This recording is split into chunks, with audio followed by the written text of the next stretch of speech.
Folks, thanks for coming along tonight for our discussion on e-cigarettes. I tried to get two speakers to put different or differing views. I manage one, so that's great to have Dr. Colin Mendelsohn here. The topic tonight, of course, is e-cigarettes, a threat or an opportunity. Dr. Mendelsohn is Associate Professor in the School of Public Health and Community Medicine at the University of New South Wales. He's also a specialist dealing in the treatment of tobacco. And so, Dr. Mendelsohn, you're very welcome to talk on e-cigarettes. Thank you very much.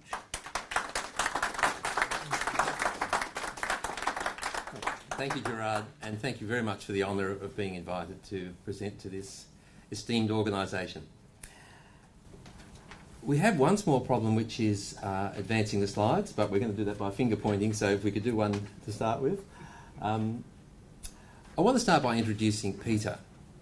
Peter's a patient of mine I first saw 18 months ago. He's 41 years old, single, and he has schizophrenia. When I first met Peter, he was smoking 40 to 50 cigarettes a day, and he was on the disability support pension receiving $400 a week and spending $230 on cigarettes a week. He tried repeatedly to quit, used all the available methods. I tried some strategies with him. We combined different treatments, followed things for a while, it didn't work. And he told me smokes have been his best friend since the age of 15, and he relies on them very heavily. And this presentation is about whether e-cigarettes should be available for patients like Peter as safer alternatives to smoking. So for people who just can't quit, do we leave them to smoke, or do we suggest this safer alternative? I'll come back to Peter later. There's a lot of misinformation about e-cigarettes. It's been a topic of great controversy. It's divided the public health community like nothing else. If we just go on to the next slide.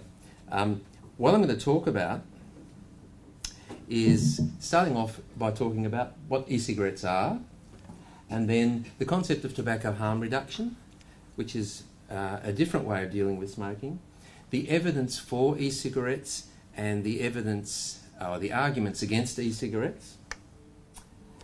And the next point is, why is it that with the same base of evidence that experts can't agree on e-cigarettes? So we're all looking at the same facts. Why do we have two diametrically opposed and very strong views on this subject?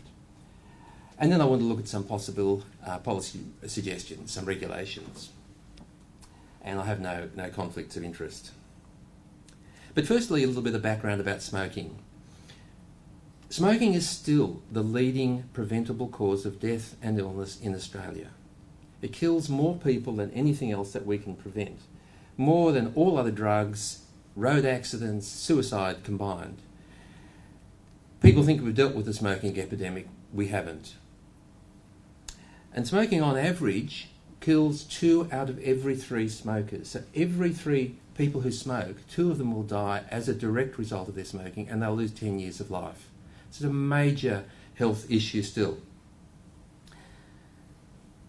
In Australia, over the last 3 years, the rate of smoking has not fallen.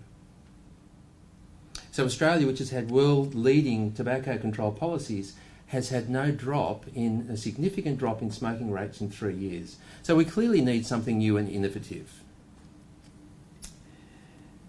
So the next slide is about e-cigarettes. So e-cigarettes consist of, we've lost our slide clicker, but this is to make the point that 15,500 people die from smoking each year, and it doesn't sound like much, or it's hard to get your head around the number, but it's the equivalent of a jumbo jet crashing every week in Australia. That's the number that we're talking about. So actually, I'll go back a slide, if you don't mind.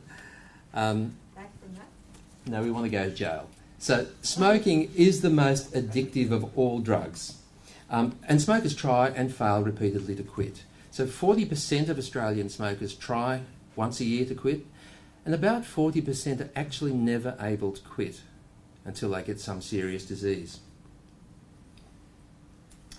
And just moving on to the next slide, I'll just briefly look at what e-cigarettes are. So basically they consist of a battery, a heating element or coil, and a chamber of e-liquid, which is the name for the mixture of nicotine and flavourings dissolved in propylene glycol and glycerin.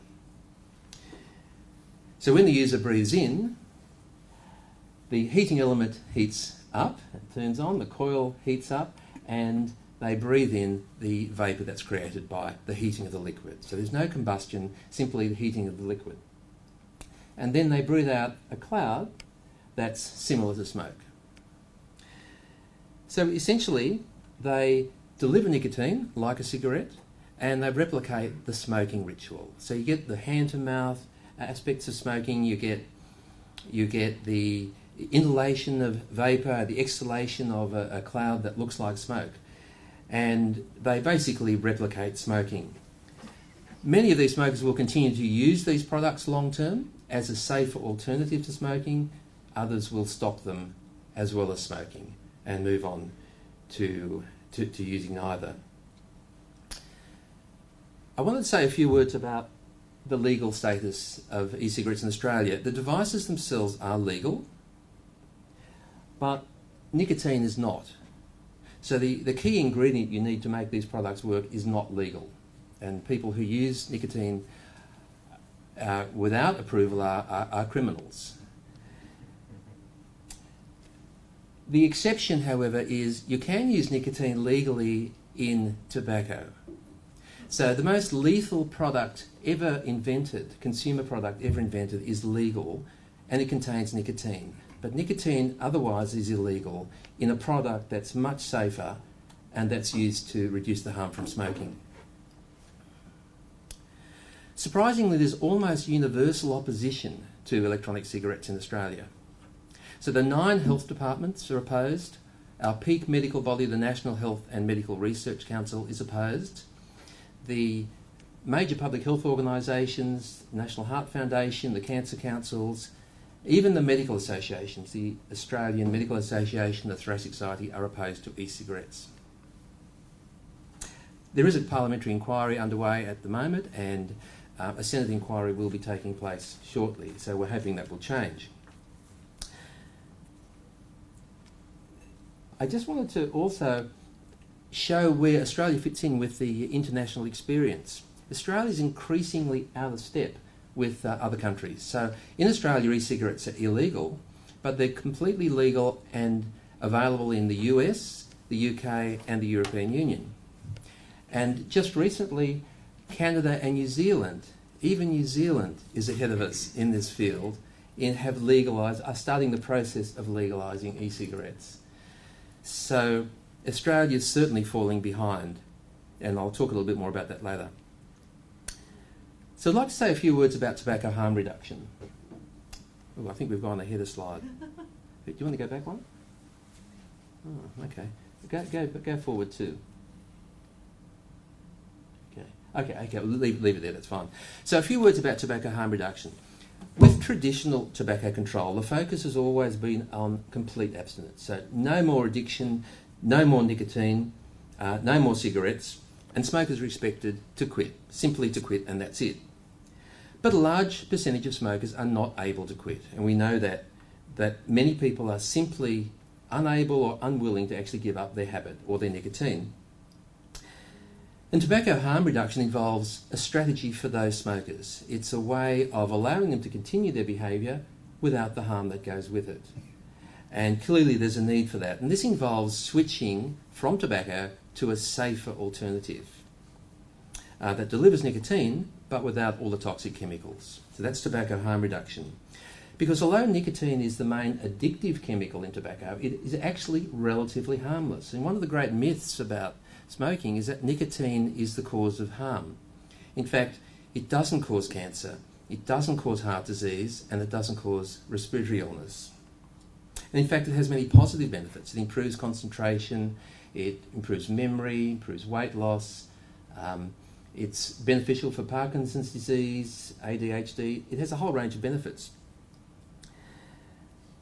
Tobacco harm reduction is no different to harm reduction that we use often in other areas. So we use methadone for heroin users who can't stop using opiates. We use clean needles and syringes for drug users to prevent HIV. We use seatbelts for people who drive cars. So it's nothing unusual. It's just applying that model to tobacco. So now I'd like to look at some of the evidence for electronic cigarettes. Are they effective in helping people to reduce their risk of smoking-related illness, and are they safe to use? So in terms of effectiveness, e-cigarettes are effective in helping smokers to quit. We know from population studies that millions of smokers have switched from tobacco to e-cigarettes, and there are several of them in this audience, and have dramatically reduced their risk to health as a result. One study in the European Union in 2014 found that 6 million people who smoked had quit using e-cigarettes. The latest figures from the UK are that 1.5 million ex-smokers now vape instead. So that's 7.5 million smokers. That's 5 million lives saved already. And smokers like them. You know, people say, well, why don't you just put nicotine patches on these people? No one's interested in nicotine patches. The electronic cigarettes are the most popular quitting aid in the UK and the US. They give people that smoking experience, they give them the nicotine, but without the harm.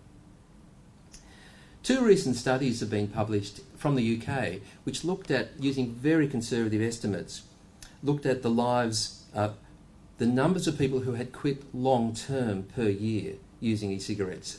So if e-cigarettes weren't available, they calculated that 16 to 22,000 smokers per year in the UK had quit long-term. So we know people quit, but they relapse. But these are long-term quitters. And again, using very conservative estimates. So that's another 10, 15,000 lives a year saved from smoking by e-cigarettes. Oh, actually, no, sorry, go back one. So I wanted to make the point that e-cigarettes and the scientific consensus supports them being dramatically safer than smoking. Public Health England and the Royal College of Physicians in the UK have done comprehensive reviews of all the evidence and concluded that they are 95% safer than smoking. So that's 95% less cancer, 95% less heart disease, 95% less respiratory disease. But that's not surprising, because almost all of the 7,000 chemicals in tobacco smoke are not present in vapour. And those that are present are there in very small amounts, in most cases in trace amounts. So it's no surprise that these products are much safer, much less harmful. And not everyone agrees with that exact figure, but even the harshest experts who oppose e-cigarettes agree that they're much safer than smoking. And studies have shown that when smokers switch to e-cigarettes, asthma improves, they get less respiratory infections, lung function improves, blood pressure improves, they feel better. There's a whole range of benefits shown to occur in clinical studies so far. And the other point that is important is that secondhand vapour is relatively harmless. So Public Health England and the Royal College of Physicians have said there's no credible evidence of any harm from vapour, unlike secondhand smoke. So if you're in the room with a vapour, you're very unlikely to have any significant, at this stage we don't believe there's any significant harm from that vapour. But in any case, e-cigarettes are not completely safe. We're not saying that. And the question is not, are e-cigarettes safe? E-cigarettes are used almost exclusively by smokers. And the question really is, how much safer are they than cigarettes? So any risks from e-cigarettes, and there are some small risks, need to be compared to the risk of smoking. And we know that smoking kills 2 out of 3 smokers. So we need to keep that in mind when we hear media stories of small concerns about risks in relation to e-cigarettes, because they're minimal in that context. Next slide. So these are some of the concerns about e-cigarettes. So what are the people who are opposed to them saying? They're worried that they're a gateway to children. So kids and non-smokers will take them up and start smoking where they otherwise wouldn't have. They're worried that they'll undermine tobacco control, which we've been working so hard on for years. They're worried that there are long-term risks that we don't yet know about, or that there are certain harmful issues that will appear. They're concerned generally about risks that are reported, and they're concerned about the role of big tobacco. So we don't trust big tobacco, and we're worried what they're up to, or they are worried what they're up to. But for now, I'd like to discuss 3 of these issues, and we can discuss some of the others in question time. First of all, the gateway to smoking. This is probably the most important issue. This would be a serious concern. If e-cigarettes were leading children to smoke and increasing smoke rates, that would be a serious concern. And many studies have shown that kids who use e-cigarettes are also more likely to smoke. And there was one published just yesterday or the day before, which received some publicity. And unfortunately, the results from those sorts of studies are very leading. These studies often claim that e-cigarettes lead to people becoming smokers. So kids who didn't smoke will take up e-cigarettes, get addicted to nicotine, and become smokers as a result, when they otherwise wouldn't have. But in fact, the evidence shows the exact opposite is happening. What we're finding from large population studies is that rather than encouraging smoking, e-cigarettes seem to be actually replacing smoking. As vaping rates have been going up in some countries, we've seen rapid declines in the rate of smoking in youth. And in some countries, they're at record low levels. And this study, if I can just show you, this study from the United States is national data from their national study of children and smoking, found that the rate of decline in tobacco smoke, in tobacco smoke, so we're talking, I haven't got a pointer, have I? So the first part of the slide is that dotted line showing the reduction in smoking rates. And the next slide, just the next quick thank you, shows that from 210, when e-cigarettes became widely available, the long-running trend over the previous 35 years of that decline in tobacco smoking tripled when e-cigarettes were introduced into the community. So if e-cigarettes are increasing smoking rates, how do you explain that? We can't say that e-cigarettes are responsible for all of that fall, but I'm sure they're playing a role. Next slide. These 4 studies from the UK show that about, next slide, 10% of kids will experiment with e-cigarettes. Now that's no surprise. Kids experiment. It's a fun thing to do. They try it for a while, then they stop. And the majority do not use nicotine. In the US, it's only about 1 in 5 actually use nicotine. But the next point shows that experimentation is actually quite uncommon in kids who don't smoke. So it's about 3% in the UK. So very few kids who don't smoke use it. And the next point is that regular use by kids who have never smoked is actually very rare.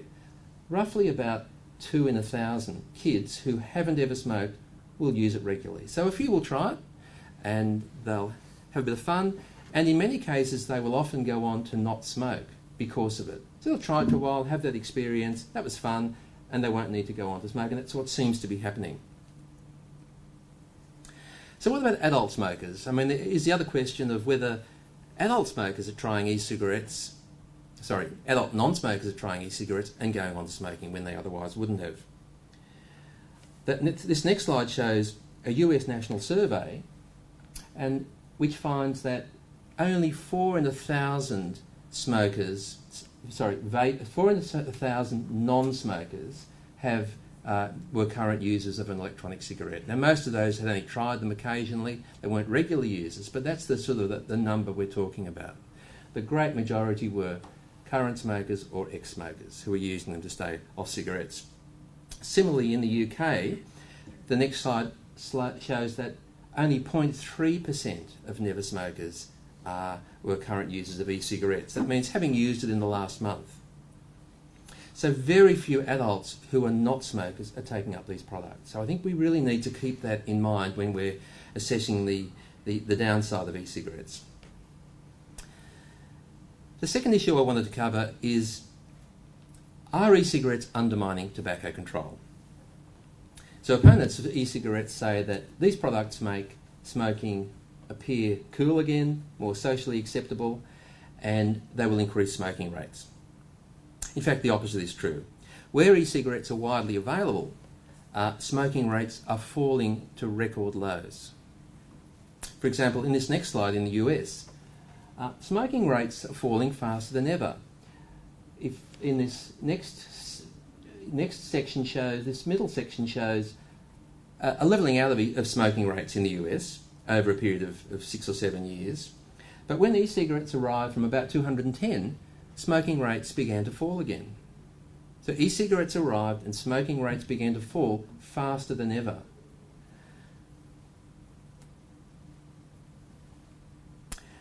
And what's of concern for us as Australians is that when you graph the 3 countries and their smoking rates, you'll see that Australia, which had the lowest smoking rate for many years, is now falling behind its peers. Australian rates have not changed for 3 years. And you can see that the rates of decline in the US, which now has a smoking rate below that of Australia officially, and just go back a second, and the rate in the UK has almost caught up with Australia. You can't compare these studies directly, but there's a clear message there. There's a clear trend that other countries are falling faster than us in spite of these dreaded e-cigarettes. And finally, there's this other issue about what about the long-term safety? So we didn't know for many years with cigarettes they were going to cause problems. Maybe one day we'll find out that e-cigarettes are harmful. Well, I think the argument against this is that by this impossible standard, we'd never introduce any drug or treatment. You know, we never know, even after 10 years, and e-cigarettes have been around that long or a bit longer, after 10 years of testing, we don't know everything about these products. But we do know from all the research and experience that they're much safer than smoking. And given the potential to save lives at the sort of rate I'm talking about, it seems really unreasonable to withhold them and to delay their introduction and be paralysed by unrealistic expectations. So this brings me to the really interesting bit, which is, well, you've seen the evidence, and it's one base of evidence, but we're all looking at this differently. Why can't the experts agree? And it seems to me it's not about the evidence, it's about ideology and values. And I want to look at inside the brains of some of the vaping opponents to see what's going on. So if you can show me the next slide. I think a lot of it comes down to ideological beliefs. So many people have invested careers in tobacco abstinence. It's all been about eliminating addiction and nicotine, and there's no room for this concept of harm reduction. Anything that looks like a cigarette, is used like a cigarette and contains nicotine can't possibly be a good thing. And this framework doesn't include harm reduction, where you actually allow cigarette-like devices and use that as an alternative. The second point is that, again, many experts have invested careers in destroying big tobacco.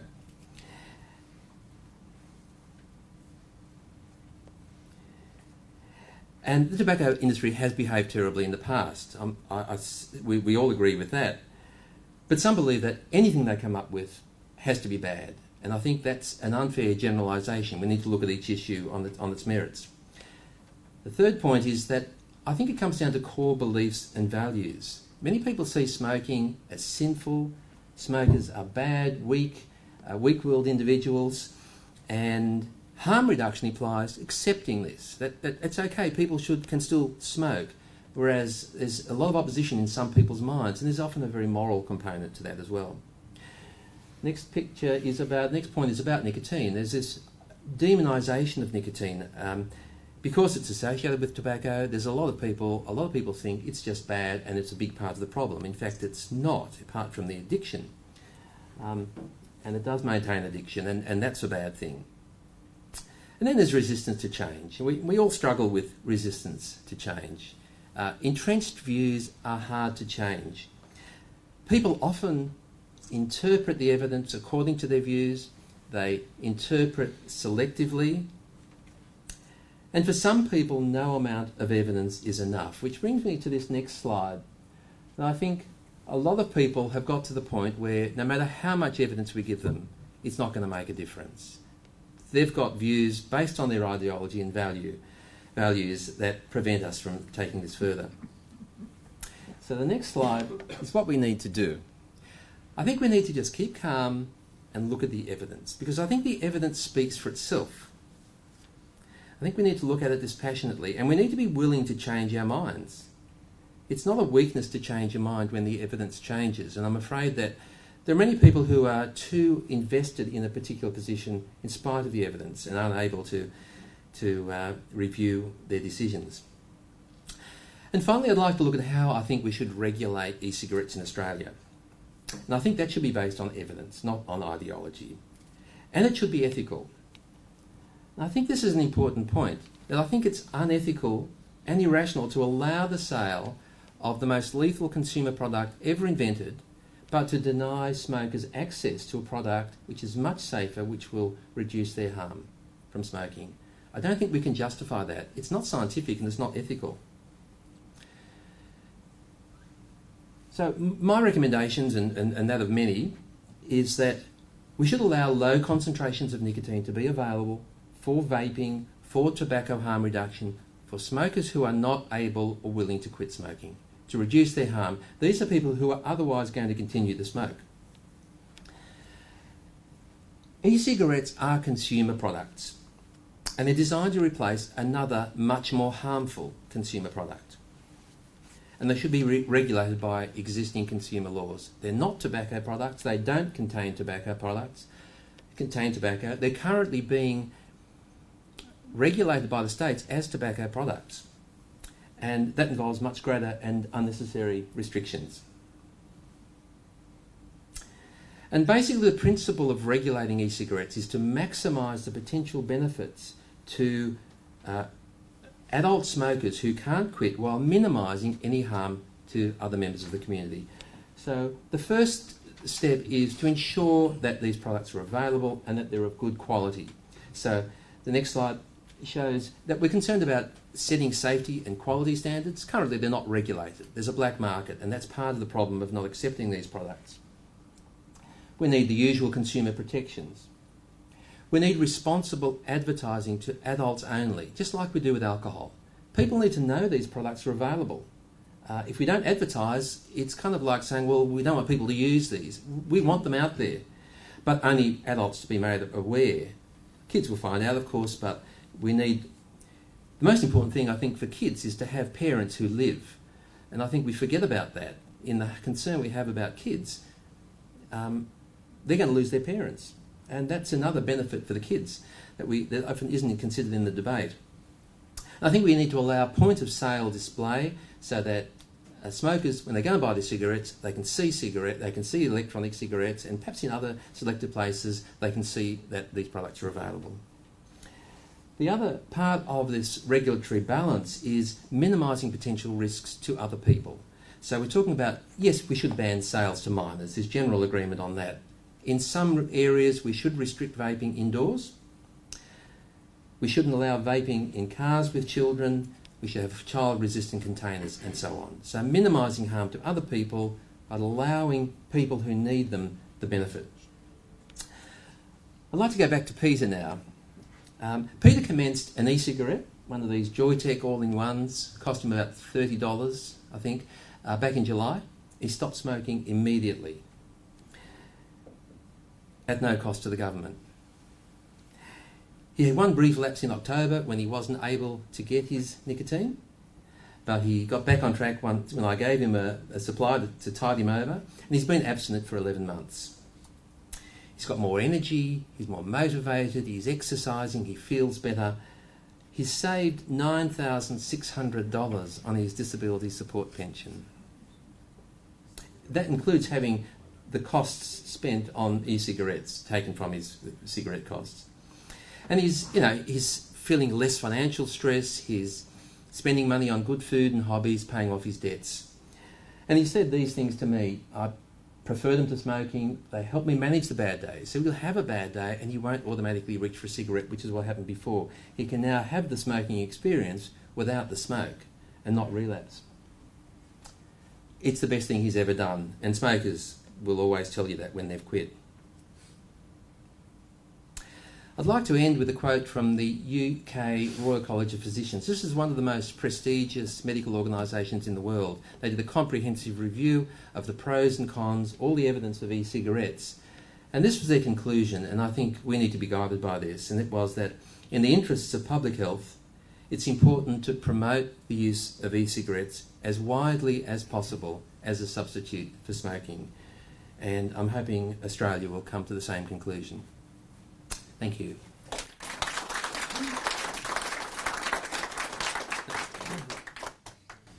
Well, many thanks to Professor Mendelsohn. So we come to questions and discussion.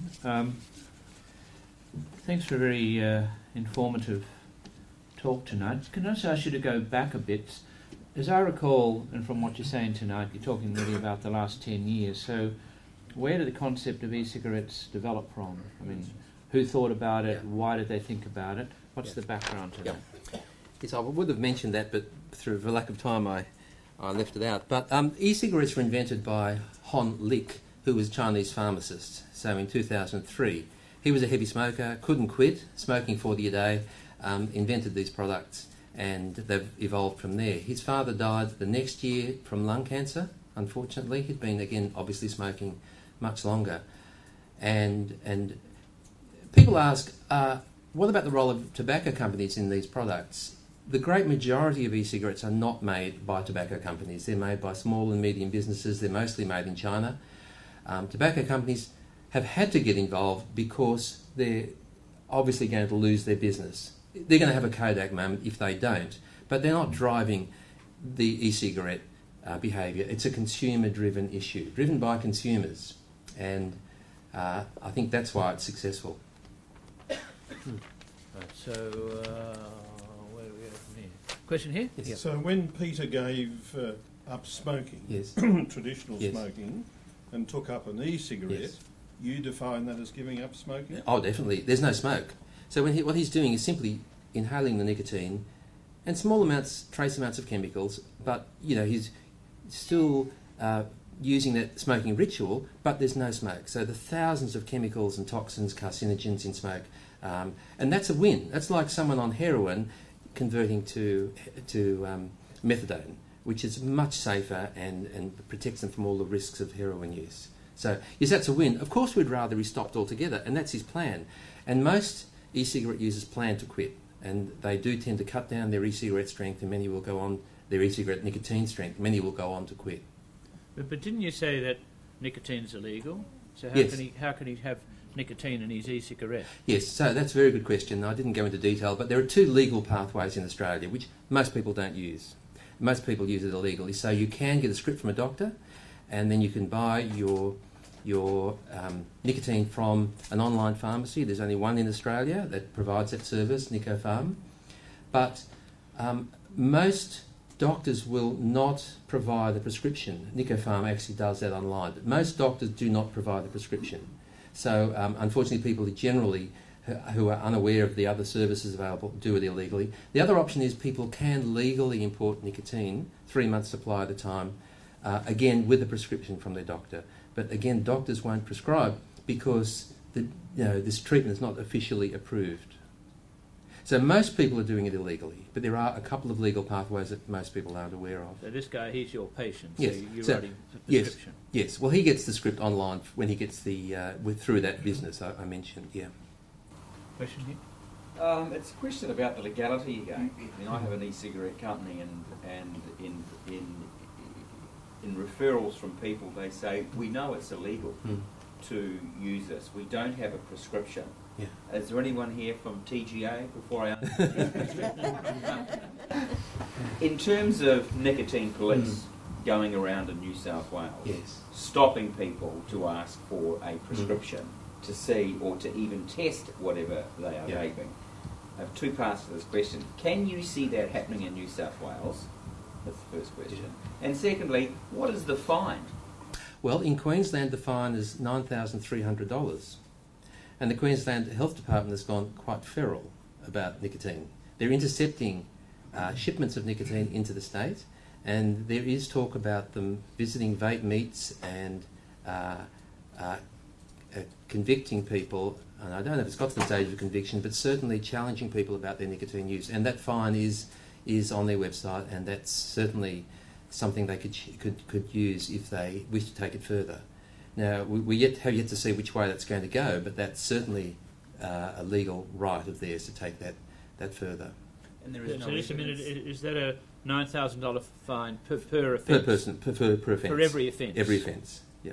Every time you're caught with Gotta be possession. brief, yeah. So of the several 100,000 smokers outside of Queensland, Vapors, vapors vapors. that are using this in Australia, they're all breaking the Yes, law. almost exclusively. Almost yeah. exclusively, but there is no evidence of any prosecution, certainly in New South Wales, and you've just mentioned in Queensland here. No, Do you have any? no, not of possession that I'm aware of. Just interception of imports and threats from Queensland. Yeah. Right, there's a question here and a go over here, yeah? Well, thanks very much for an interesting talk. As a medical practitioner in the era of evidence-based medicine, I find this quite striking, the disconnect between the evidence that you've presented and the current recommendations from bureaucracy. In this country where we sell Panadol and non-steroidals and all sorts of things over the counter, which sound much more harmful than e-cigarette. What's your take on that? And the second part is, are there any lessons to be learned within our country from things like the needle exchange program or the methadone program to try and progress things forward? Yes, that's a very good question. The question of tobacco, of harm reduction, is a really important one. We use harm reduction for all sorts of, to reduce the risk of all sorts of behaviours, but the history of harm reduction in Australia is of relentless hostility to each new harm reduction initiative. And we're seeing that in Australia. So there are people with views that these behaviours should not occur, and that by allowing harm reduction options, we're condoning them. We've seen that repeatedly with needle exchange and safe injecting rooms. So unfortunately we will have relentless hostility, but I'm sure we'll win, as we have with other harm reduction strategies. And people look back in years later and say, yes, that was a good idea, but we have to break through the barriers which are ideological and not evidence-based. And I think the decision, the focus on the risks of e-cigarettes is not about the risks. It's about how can we justify our resistance to e-cigarettes. Well, I read somewhere that someone found in a laboratory study, when they gave 3 tons of nicotine to a rat, it got a little bit nervous. So there's a problem, and that'll get, of course, the headlines. But really, if you look at the relative risk between e-cigarettes and smoking, there's no, it's a joke. There's a question here. Yeah, Colin, great talk. Thank you very much. Could you tell us about any clinical trials that have looked comparatively at strategies for smoking cessation, for example, varenicline versus vaping, nicotine patches, other forms of nicotine patches versus vaping? Yeah. So we know that there's been one study comparing nicotine patches to vaping. It's found that they're probably about the same as patches are with the early generation e-cigarettes, which delivered very little nicotine. We know the latest models are much more effective. There have been no direct comparisons with varenicline. But these products have very modest success rates. So patches and Champics, the great majority of people don't succeed with them, and we need alternatives. So they work for some people, and that's always our first choice, to get people, encourage people to quit, but not everyone can. Yeah. There's a question there. Michael. Hi. Is there any benefit from vaping without nicotine? Because you can buy these things, I think, legally without nicotine. Yes. And then could you maybe use that with nicotine patches? The question is there any benefit in vaping without nicotine, and could you use that with nicotine patches? Yes, that's an excellent question. And yes, there are studies that have shown that electronic cigarettes without nicotine do have a measurable benefit. There are quit rates, and people will quit with those. They're not as good as those with nicotine. No one's done a study that I'm aware of with the patch and nicotine-free, but really that's silly. I mean, it's sensible, but it's silly. We just need to allow them to use it properly. That's really kind of getting around the crazy restriction that we have. Question here? Yes, Jeannie. Excellent talk, Colin, as usual. I live in the UK now. Just speak up a bit. I live in the UK now, although I'm Australian, but both my brothers being very heavy-duty smokers, I've been bringing them products when I come out, and e-cigarettes, heated tobacco, and snus. Both my brothers have stopped smoking, and the last time I came in via Melbourne, I decided to declare what I was bringing in order to just test the waters, as it were. And For a box of IQOS heats, which is heated tobacco vapour, I was charged $275 in tax when the product, I bought it freely in London for $140. So that, and I said to them, why are you charging me double, the amount of tax? It's just, and I think the whole taxation side of things, do you have a view on that, and also getting other products into here in a way that yes. is Yes, the taxation issue is part. if they can't Exactly, the taxation issue is part of the equation. We don't tax nicotine replacement products like we do tobacco, and that's because we want people to quit. So we want a tax advantage to encourage people to make that shift, and it's the same with these reduced risk products. We need to keep the tax as low as possible. There needs to be some tax, I think, but we need a differential to encourage people to make that shift. And I think there's no justification for charging, in this case, these little heat sticks, little tobacco sticks that go with the IQOS model, which is a different kind of technology, but it's a reduced risk product. Yes, it's tobacco, but it's at least 90% safer than smoking in the case of that product. So there's no justification for that. That's just about filling the coffers. There's a question up there. Yeah. Where's the nicotine derived from? Question is, where's the nicotine derived from? Yes, nearly all nicotine comes from the tobacco plant, but recently they have started synthesising it, making it in a laboratory. It's still more expensive, but it is available in e-cigarettes for that purpose. But it comes from the tobacco plant. So if you... Oh, go here. Yeah. Just quick on Colin, in your radio interview this morning on ABC, Robbie Buck made the point that he'd rarely seen an issue where eminent professors and academics disagreed so starkly. And it made me wonder whether you would agree that, in a way, what divides people on the issue is that they're looking at the same thing. They're looking at vaping in the community. Some people see vaping as a way into smoking, and some people see vaping as a way out of smoking. And you either look at it, one of those two things. You're either in one of those two camps. But I think you need to look at the evidence. The evidence is that vaping actually is a gateway out of smoking. We saw those from the graphs. When vaping arrived on the scene in the US, suddenly smoking rates started dropping again. And again with children, with young people smoking. Yes, young people in the US have been experimenting with e-cigarettes, and there's great concern about that. But everyone's forgotten that they've now got record low smoking rates in the US, and that's what we're concerned about.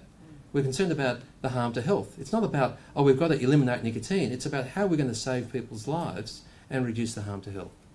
Well, as a medical doctor, how would you describe the worst effects of vaping? I mean, what would be the really negative side to vaping? Oh, okay, so vaping has nicotine. Now, look, nicotine, obviously we'd rather people weren't addicted, but it has relatively minor health effects. There are small health effects, but they're actually quite minor. It has trace amounts. The Royal College of the Public Health England says that the chemicals in e-cigarette vapour are mostly less than 1% of those in tobacco. So yes, there are risks, but we haven't actually seen those in 10 years of experience.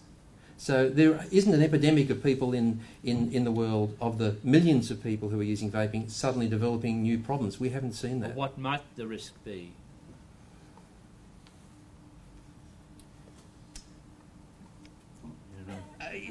Look, it's a question of... Can I just make a comment, though? I think the risk is related to the dose. So any the toxin that we look at and assess its harm, it's all about is it at a level above which it's putting people at risk. So yes, you can have small amounts of toxins, but if they're below a level that we know is harmful, that doesn't really matter. And in general, with e-cigarettes, that's in fact where they fall below the levels of occupational exposure which we know are harmful. So we're going to go up there, we're going to go right down the back, and there's someone here. Yeah, so up there. Yep. I just wanted to comment on that last. What are the risks of vaping? I think the real risk is the loss of tax for the government. So someone's suggesting the real risk of vaping is a loss of tax for the government, but that's a political question, I think. So. Okay. But it's an important issue that we do have $10 billion paid by smokers to the government each year, and I'm really disappointed that more of that isn't used to help smokers. Exactly. Right up the back. You're saying that the level of smoking has plateaued. Yes. Is there any evidence that this is new smokers coming on board or old smokers just staying with it? Because presumably Yes. some of them are dying off. Yes. And as someone who has adult grandchildren, I've noticed a lot more younger people using cigarettes than maybe 15 years ago, and social thing. In fact, across the age range, the biggest drop has been in the younger age group, so that's really reassuring. So the problem is mainly in older people who just can't quit, and that's where e-cigarettes, I think, have a role to play. And look, that's in spite of Australia having plain packaging, the highest cigarette prices in the world. In spite of all that and all our other smoke-free and our advertising laws, we have no change in 3 years in our smoking rates. We need something else. And we can see in other countries that e-cigarettes are certainly not causing problems and are probably contributing significantly to the benefits. Question here. Who was the next most resistant country to Australia about testing e-cigarettes? Was it America? No, it's not America. No, there were a number of other countries, mostly third world, lower. Who was the last to capitulate? Because you said... Well, New Zealand recently. Qatar, I think. Qatar? Yeah, but... there are a number of countries like Singapore and Brazil who have totally disallowed. But again, it comes back to the evidence. Yeah, hang on, I'm getting a bit stressed here. I'll end up calling for some nicotine, I think. We've got to get this in order. So that's finished there. Later. Well, hang on, I've got to move on. Now, who's next? There was someone with... Right, there, yeah. David. Yes, David. The rate of smoking in Sweden is said to be 5% because they use snus. Do you think that has any lessons for Australia? Absolutely. Can you just repeat that question? Yes, that was a Dorothy Dix for me. It's all about tobacco harm reduction. So in Sweden, they have a product called snus, which is a moist tobacco product that comes in a little tea bag. You stick it under your lip, and it delivers nicotine like a cigarette. So for smokers who want their nicotine but don't want to smoke, don't want the harm, that's an alternative. Now, they're found in Sweden. Sweden now has a daily smoking rate of 5%, which is by far the lowest of any Western country. And reviews recently have shown that snus has contributed significantly to the lower uptake of smoking, and it's been a very effective tool for helping people to quit. What's interesting is that it's not allowed in the rest of Europe. And in fact, the EU has actually banned snus, and that's being challenged currently in court. But clearly, snus is a form of tobacco harm reduction, and clearly, it's showing that tobacco harm reduction is effective. So, giving people a safer product which gives them their nicotine and avoids the health harm it's a no-brainer. Question here. Yes, Australia is a signatory to the FCTC, the Framework Convention on Tobacco Control, and I noticed in reading through a part of that it mentioned THR. Is Australia obligated to implement THR strategies because they're a signatory? Yes. So before you answer that, THR is what? Tobacco harm reduction. Okay, tobacco harm reduction. So I probably should ask Jeannie to answer that, but Australia is a signatory to this health treaty called the Framework Convention of Tobacco Control, which has been signed by 180 countries. It's the first and the biggest world health treaty. And countries that sign up to this treaty, it's mandatory to follow the conditions of the treaty. And the treaty includes tobacco harm reduction as a strategy that countries are obliged to apply. So we don't apply that in Australia. We're not meeting our obligations. It is required by the FCTC and our signature to it. And so, yes, that's a very good point. And also, tobacco harm reduction is part of Australia's national tobacco strategy as well. It's clearly written there as one of the pillars of our tobacco strategy, but it's not acted on. There's a question here. Hi, thanks for the talk. When you said regulate low concentrations of nicotine, what would you classify as a low concentration? Yeah. So low concentrations of nicotine are all that we need. In the EU, they've legislated 2% as the maximum. Some people, apparently about 6% of people need more than that. So in the submission to the TGA, we asked for 3.6%, but somewhere between 2 and 3% would be adequate. I think we could buy with that. We'd be very happy with that. So it's a very low concentration of nicotine. And the risk from that, even if you drink a bottle, the risk is that you'll probably vomit. And more serious risks beyond that are very, very rare. Okay, there's a question here. Yeah. I wonder, given the horrific health risk factors faced by Indigenous communities and their very high smoking rates, if any trials have ever been attempted with Indigenous communities, and whether you know of any reason why it shouldn't be effective within the Indigenous community. Yes, look, that's a very good question. And look, smoking is increasingly concentrated in disadvantaged populations, and Indigenous smokers have the highest smoking rates, about 40%. So I think there's a very big opportunity there. There are no trials that I'm aware of, and it's been suggested, but I think it will come. The problem is they'll need to use a product that's disposable, I think. Something they don't have to charge up, don't have to refill. And there are products available that are strong and disposable, but again, they're illegal in Australia. But I think there's a place for something like that, and we're planning a trial for people with schizophrenia with a similar product that's strong and simple, doesn't need to be filled or recharged. But I think that will come, and I think that's a big opportunity for that population. So we're getting close to the finish. Have I missed anyone? There was a question here. Yes, Sue. Thank you for the talk. So nicotine is now legal in America, US, EU. And now New Zealand and Okay. When did it become legal in the US and the UK and the EU? It was always legal. Well, that was my Yeah, question. they didn't. Is there a point in time at which it was always illegal, or has it in some places been legal? Well, it was illegal in Canada and New Zealand, and they're developing legislation to make it legal. In Australia, it's a historical anomaly that nicotine is illegal. It came out long before vaping.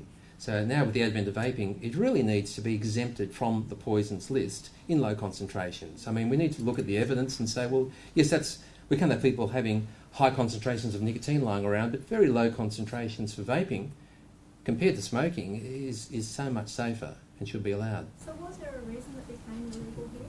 No, it was just a historical anomaly. It was just on the poisons list and it hasn't been removed, in spite of applications to have it removed. Well, we've got to be finishing soon. Got to be quick, yeah. Okay. Yep. Do you believe that the first part of change for this country is to declassify nicotine from its current classification of poison? Yes, I do.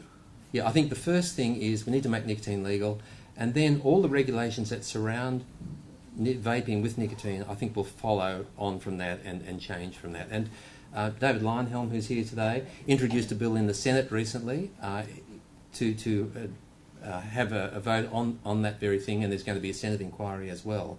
I think that is the first step, and beyond that, I think things will then move.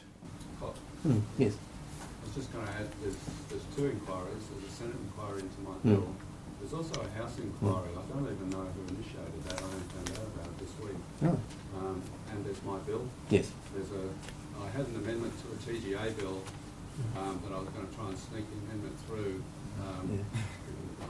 Piggybacking on the other TGA bill, but that didn't succeed. But I just found out this week there's another TGA bill coming later in the year. Okay, so the suggestion is there's a Senate bill and a House bill. No, there's inquiries. Yeah, there's an inquiry by the Standing House Committee on Health, Aged Care and Sport, led by Trent Zimmerman, Trent Zimmerman and that's a House committee. Yeah, that's a standing committee. The parliamentary is a bipartisan committee. Yeah, but it's House. Yes, not House. Senate. Yep. There's a Senate inquiry into my bill. Yes. Occur as well. Yes. And there's my bill, and then there's a chance to add an amendment to another bill concerning the TGA. Yes. I was going to have a go at that 2 weeks ago, but procedure overtook me. This is beginning to sound like a bit like Senate procedures. I think it's becoming a bit complicated, but there's something going on in the Senate, I think, is the message. Yeah. The point is that there are actually a lot of politicians, MPs, who actually get it, like David, and that's promising. Yeah. So, a concluding question: when you rock up to one of these medical conferences, I mean, what do your colleagues say about you? I'm not very popular at the moment. It's very hard to get information published in peer-reviewed medical journals, and I get vitriolic emails from certain people. But You know, I think this is so important. I don't like that, but I think we have the opportunity to save hundreds of thousands of lives in Australia, and I think that really is the issue. So all the people who were sending you vitriolic notes, are they all medically qualified people? Yes. Or some of them are non-medically qualified? Well, one of them is a professor of medicine who spoke on the radio yesterday morning, and against to whom I responded today, without mentioning his name. But he has a strong ideological view, and I don't. Normally, he's an excellent scientist, an excellent physician, but I don't think his view is correct. Many thanks, Colin.